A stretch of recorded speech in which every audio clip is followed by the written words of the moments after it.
बच्चों आज ना जेईई मेन 2024 के लिए केमिस्ट्री में कुछ खास बताने वाला हूँ।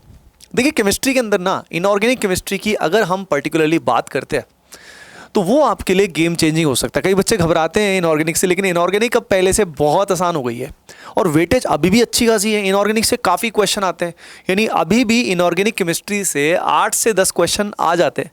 डिस्पाइट सिलेबस कम होने के बावजूद भी क्वेश्चन आ जाते हैं। तो वही यहीं पे एक अच्छी न्यूज़ है कि इनऑर्गेनिक का जो रिटर्न ऑन इन्वेस्टमेंट है, यानी कम समय लगा के हाईएस्ट स्कोर आ सकता है, तो इनऑर्गेनिक को छोड़ना बिल्कुल नहीं बनता है। ये बात तो सभी जानते हैं कि इनऑर्गेनिक जो है उसके अंदर NCERT is the key factor. NCERT तो हमें टिप्स पे होनी चाहिए, लेकिन अलॉन्ग विद दैट ऐसी क्या खास बात है, क्यों इतना रिटर्न हाई है? क्योंकि इसमें बहुत लिमिटेड चैप्टर्स है बेटा, बहुत लिमिटेड चैप्टर्स हैं और जो कॉन्सेप्ट्स नॉर्मली पूछे जाते हैं वो भी बहुत कॉमन है। जैसे कि मैं बात करता हूँ पीरियोडिक प्रॉपर्टीज़ की एंड पी ब्लॉक की। पी ब्लॉक के अंदर भी आजकल जो ट्रेंड्स होते हैं, डाउन द ग्रुप जाते हैं तो कैसे आयनिक रेडियाई, कोवेलेंट रेडियाई किस तरह से वेरी करता है, वो जो कॉमन ट्रेंड्स हैं, या जैसे आयनाइजेशन एंथैल्पी कैसे वेरी करती है, इलेक्ट्रॉन गेन एंथैल्पी कैसे वेरी करती है, इलेक्ट्रॉन एफिनिटी कैसे वेरी करती है, इलेक्ट्रॉन नेगेटिविटी कैसे वेरी करती है, जेड इफेक्टिव का क्या रोल है, और पीरियोडिक टेबल में कहाँ कहाँ किस एलिमेंट की पोजीशन है। पीरियोडिक प्रॉपर्टीज़ में यही चीज़ें आपसे बेटा बार बार पूछी जाती हैं, यानी ये क्वेश्चन तो आपका कंफर्म हो गया ना।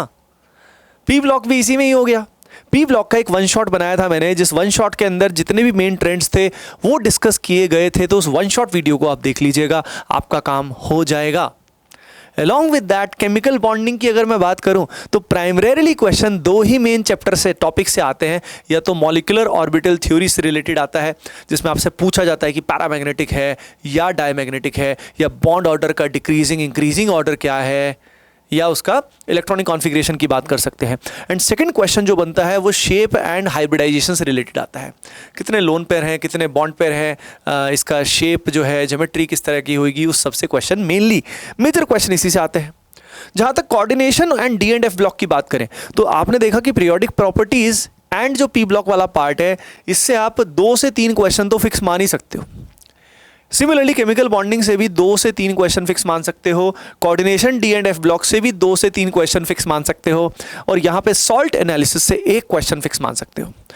सॉल्ट में थोड़ी हमें मेहनत करनी पड़ती है, पर सॉल्ट से पहले मैं coordination D and F block की बात करता हूँ। देखो डी एंड एफ ब्लॉक जो है वो प्रॉपरली एनसीईआरटी से आता है, और ख़ासतौर पे इसमें लेंथेनाइड कॉन्ट्रैक्शन, एक्टिनाइड कॉन्ट्रैक्शन का हमें पता होना चाहिए, जो 4F 5F के एलिमेंट्स हैं उनके बारे में पता होना चाहिए, उनकी रिड्यूसिंग टेंडेंसी, ऑक्सीडाइजिंग टेंडेंसी पता होनी चाहिए, और वहाँ पे खास तौर पे K2Cr2O7 एंड KMnO4 किस तरीके से बिहेव करता है, कैसी उसकी रिएक्शंस हैं, वो हमें एनसीईआरटी से आनी चाहिए।